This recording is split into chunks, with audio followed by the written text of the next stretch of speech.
Create an account, redeem code LOCKEDONNFL for $20 off. Download Game Time today. What time is it? Game time. By the way, Stefanski 0-5 in the Mountain and Western time zone. So it's only been 5 games. Yeah, it's not a huge sample size. And with that, we have Zac Stevens from DNVR Sports joining us now to preview tonight's Monday Night Football matchup between the Browns and the Broncos. How you doing today, Zach? Hey, fellas. Thanks for having me on. I'm pumped for game day. Let's go. Yeah, I mean, I would be too if I was a Broncos fan. I mean, there's a lot more to be pumped about when you're 7-4 and you're a surprise playoff team right now. What was your opinion on the Broncos heading into the season? Were you expecting them to be a playoff contender? Yeah, I was expecting them to be pushing for a winning record this year. And, the Broncos, in terms of national perspective, were one of the worst teams in the NFL. Pro Football Focus had them as the worst roster. ESPN had them as the second worst roster. Vegas had their over-under win total at 5.5. They eclipsed that with 6 weeks left to go in the season. And so the Broncos have exceeded all of the national expectations. But internally, Sean Payton said this is not a rebuild year. What the Broncos are supposed to do is be better than they were last year, and it seems crazy because they have $40 million in dead cap with Russell Wilson's contract this year. So they're without almost a quarter of the salary cap this year, and they're doing what they're doing, but it's because of Bo Nix and Sean Payton. And that dynamic has been incredible. I mean, so many people thought Bo Nix was the second or third round pick in the draft. Broncos obviously used the 12th overall pick, the 6th quarterback taken in the draft, using a top 15 pick on that. And those two guys together, it's been exactly what Sean Payton has wanted. After the season, Sean Payton was asked, what's the one thing that needs to improve for the Broncos offense to improve? And he said, take fewer sacks. And he put all the sacks on Russell Wilson for last year. Russell Wilson, of course, is a guy that can make plays, but also he gets sacked all the time. And Bo Nix is a guy that just does not take sacks. He is the perfect quarterback for a Sean Payton system. And we've really seen that come together really after week 2.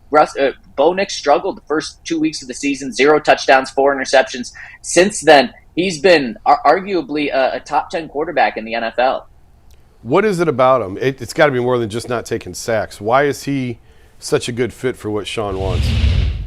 He processes incredibly fast. In fact, they say sometimes they have to tell him to slow down because he moves on from his first and second read too quick. And that's something that you have to have. That's a trait that Drew Brees had, just an incredibly fast processor. And then he's also accurate. And you put those two things together. And then what surprised the Broncos about Bo Nix has actually been his running ability. Now, you look about over the past month, Bo Nix has about 30 total rushing yards over the past month. But before that, he was really using his legs to his advantage. And so that's something that defense cannot sleep on. While he hasn't been running the ball a lot over the past month, he is very capable of that. So it's key for the Browns to keep Bo in the pocket and make him a pocket passer where he can still have success there. But if you make him two-dimensional, it's going to be so difficult to stop him. Yeah, go ahead, Bo. Now, I was just going to say, it's funny. You look at the Broncos skill position guys, and it's not much to write home over. Obviously, Courtland Sutton's having a fine season. He's been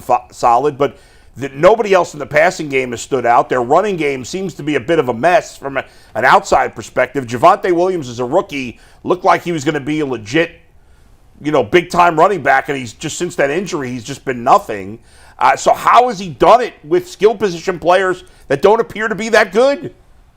No, you're right. And the skill position players were underwhelming going into the season. The Broncos obviously traded Jeudy to the Browns, which, Jeudy was the second best receiver the Broncos had, and they did not do a good job going out and replacing him in terms of talent-wise. It's been Court and the kids, as we've been saying. Devon Vele, the Broncos' second leading receiver on the team. Guys, he's a 7th-round rookie this year. He's 26 years old, and he's the second leading receiver on the Broncos. Troy Franklin, they used a 4th-round pick on him.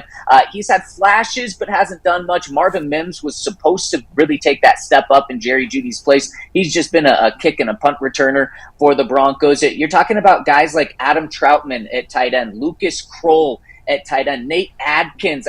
These are names that Broncos fans don't even really know. And Bo is doing it, and that's what makes it so impressive. Now, I will say Courtland Sutton has really stepped up over the past 5 weeks. He leads the NFL in receiving over the past 5 weeks. So Denzel Ward, that is going to be a tough matchup for him, but Ward's obviously a very good player as well. But Court has been, like I said, leads the NFL in receiving almost 100 yards per game over the last 5 weeks. And that's what his chemistry with Bo has been incredible. Last week, Courtland Sutton didn't do anything in the first half. Then in the third quarter, Courtland goes out and goes for 80 yards and a touchdown in the third quarter alone. So that's the key to really trying to stop the Broncos offense is you got to slow down Courtland Sutton. If you do that, then you're forcing guys like 7th-round rookies, 4th-round rookies to make plays and beat you. Zach, it's just the way it's worked out. I've seen him play 3 or 4 times, and he's looked really good each time I've seen him. I'm wondering from you, in the games that they've struggled and he hasn't looked good, is there a common denominator? Is there something that has been his sort of kryptonite this year? And if so, what is it?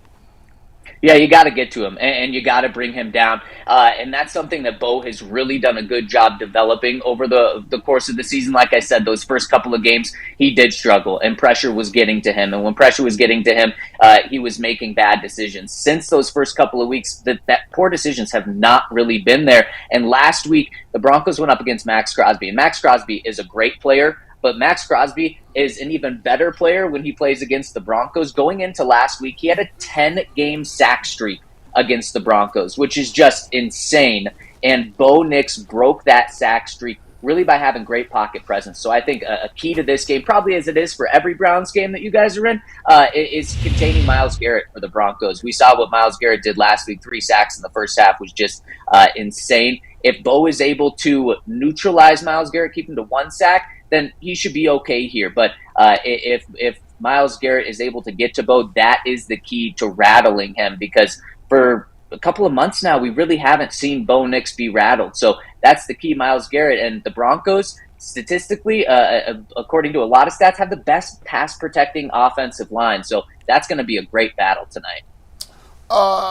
Listen, Zach, do you guys care anything about Jameis Winston? I mean, is he just a nice little story here, or do they actually think that he's going to do anything, or are you just like, that's Jameis, we expected him to come out and give us 2 or 3 turnovers and we'll get this win?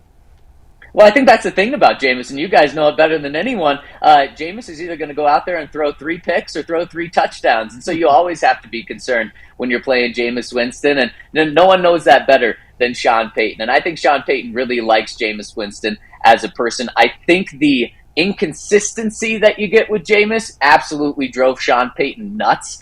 So I don't think he was ever going to be a Bronco after he and Sean departed from New Orleans. But you can't sleep on Jameis Winston, because he is a guy that can go out there, and Kevin Stefanski's turned the keys over to him and said, hey, you're going to win us these games or lose us these games. It all rides on you. 300 passing yards per game pretty much, and we've seen him go off, beat good teams. So the Broncos can't sleep on Jameis here, and it's going to be about creating those turnovers instead of letting him have touchdowns. And man, I think everyone in the country just loves Jameis's personality, except Broncos country just on today. But the Broncos can't sleep on him, and this is a team where I think the Broncos are looking at them as a 2-2 team under Jameis Winston, not a 3-8 team, because obviously, I mean, beat the Steelers, beat the Ravens. This is a team that can compete with anyone. Let's talk about the Broncos defense, Zach. Obviously, we know about the secondary, but I want to start on the defensive line, because kind of under the radar, like their offense, their defensive line is leading the league in sacks, again, without a ton of sexy names. But they have the most sacks, and they've even played 1 less game than a lot of teams at this point. It's been pretty impressive. Give us a little breakdown of that group, if you will. Yeah, so like you said, I mean, some people are calling this defense the Anonymous Crush, and it's a play on the Orange Crush, the defense that was great back in the 70s. And you're right. I mean, a lot of people, Pat Surtain's name. He's well known around the league. Outside of that, there's guys that a lot of people don't know. Jonathan Cooper, Nick Bonito, Nick Bonito has the 2nd most sacks in the NFL. He's really come into his own over these past 10 games or so, and he has been unstoppable, really. He has an incredible get-off on the line, so you're going to have to pay attention to him. And then there's a guy in the middle who is playing at an all-pro level. His name is Zach Allen, and he is, I think, number 1 in pressure rate for interior defensive linemen. He's number 1 in run stop rate among defensive linemen. He has been incredible. He is a guy that can destroy games. And then the Broncos just have great complementary pieces. It's a credit to the front office for bringing guys in on really affordable deals. Malcolm Roach, he's one of the best run stuffers in the NFL. DJ Jones is also really good. And then you have guys like Jonathan Cooper as well. So this front seven, there's no sexy names like you said, but all of these guys can play. And I would say that the guy to really keep your eye on is those two, 99 Zach Allen in the middle, and then Nick Benito wearing number 15 coming off the edge. He's trying to lead the league in the league in sacks this year, so keep an eye on him. I never heard of either of those guys before 2 days ago. Yeah, no, I think he's making his names up. I'm not sure those are real players. Yeah. Hey, Zach, based on what happened last Thursday here in Cleveland, Browns fans are looking like maybe 4 or 5 inches of snow, another snow globe game. What's the weather? Is there a chance that we get a repeat of the Pittsburgh and Cleveland game from last Thursday? I wish. I'd love if it was like Buffalo last night here with a couple of feet of snow, but no, we're looking at 50s and sun. Game time, it'll probably be about 40 degrees. So, I mean, it's going to be great football. Not the football weather I'd want, because I'd want the snow, but no, we're going to be all clear tonight. You'd mentioned that this seems to be the perfect fit for Sean Payton as a coach, and there are similarities. Like when you look at the two quarterbacks, obviously Drew Brees and where he had the most success. I had been saying for a number of years, I think Sean Payton needs to get his genius credentials renewed, particularly when he had Russell and didn't turn it went sideways fast. It probably is better for Sean that he has a moldable rookie that he can build into the quarterback that he wants. What has that relationship been like between Bo and Sean? Because it seems like it's very playful, but it also seems like at times Sean's not afraid to take shots at Bo, which I kind of like. Yeah, and then flip it around, and Bo's not afraid to take shots at Sean as well. And this whole dynamic really played out within the past 12 months. There was a moment on national TV last year when the Broncos played the Lions, and Sean Payton tore into Russell Wilson on the sideline. The moment went viral. Russell said nothing back to Sean Payton. Well, this year we had a very similar encounter with Sean going at Bo, and Bo went right back at Sean. And I gotta say, sometimes it might not be good to yell at your boss. That's what Sean Payton wants, though. He wants that fire with Bo. He wants that respect between the two. And so that was just a little microcosm of what the difference between Russ and Sean and Bo and Sean. And last year, guys, Sean Payton took over as head coach in January. He didn't say a complimentary thing about Russ until training camp. We're talking 8 months. He didn't say a good thing about Russ until then. The moment the Broncos draft Bo, he's going crazy for Bo. So you just knew right away there was a big difference. But you're 100% right saying that you maybe take that genius card away from Sean Payton. I think he's earned that this year, but he gambled his entire ego on Russ, moving on from him, that dead cap. And then, again, really risky. A lot of people thought Bo Nix was not a very good prospect coming out, and he's put it all on the line. And Bo Nix right now, guys, is almost tied with Jaden Daniels to be the Rookie of the Year. Jaden Daniels had a great game yesterday, so Bo's got to have another good one tonight to keep up with him. But it really has been incredible, the job that Sean has done. He should be up there for Coach of the Year this year, in my opinion. Why didn't Sean like Russ? I'm just curious. I mean, Russ is having a great We don't year have time to list all the reasons, I don't think. But it is odd that you would take that job and then your first priority is to run out the franchise quarterback. Yeah, and that was a clear thing that when he took the job, he was not tied to Russell Wilson. I don't think he would have took the job if the ownership would have said, no, you're tied to Russell Wilson.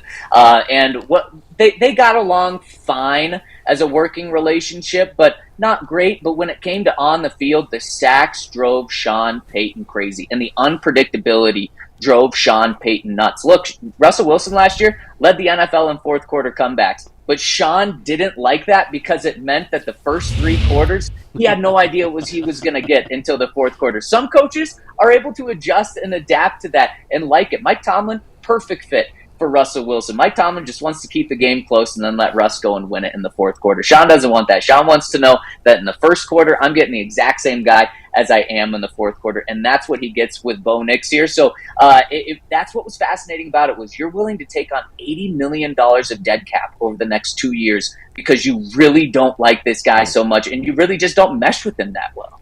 In fairness, Russell Wilson had, I know the Bengals defense is the worst in the league, but Russell Wilson played great yesterday.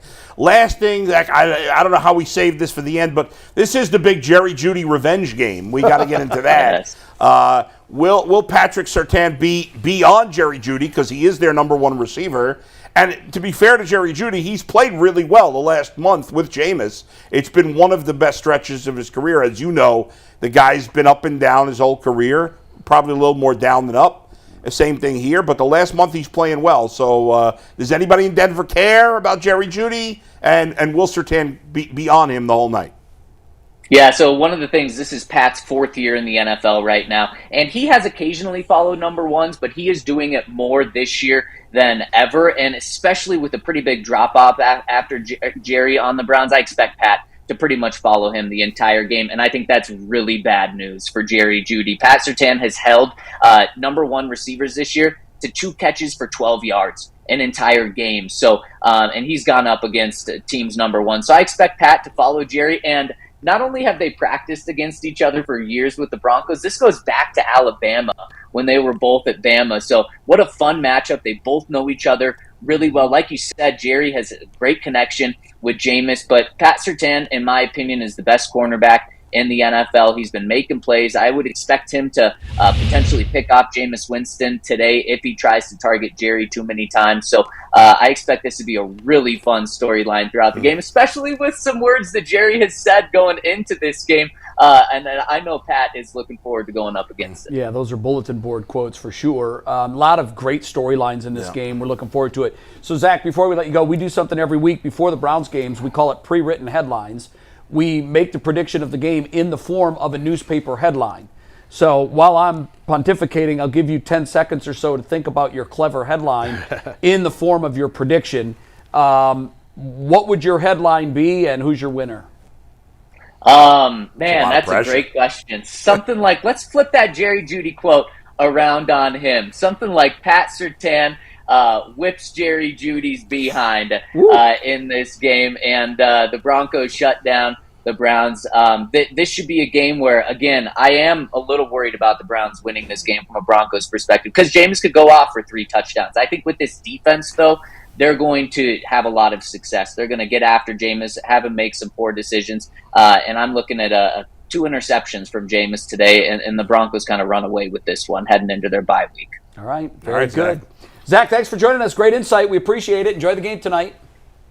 Thanks, guys. Really enjoyed being on.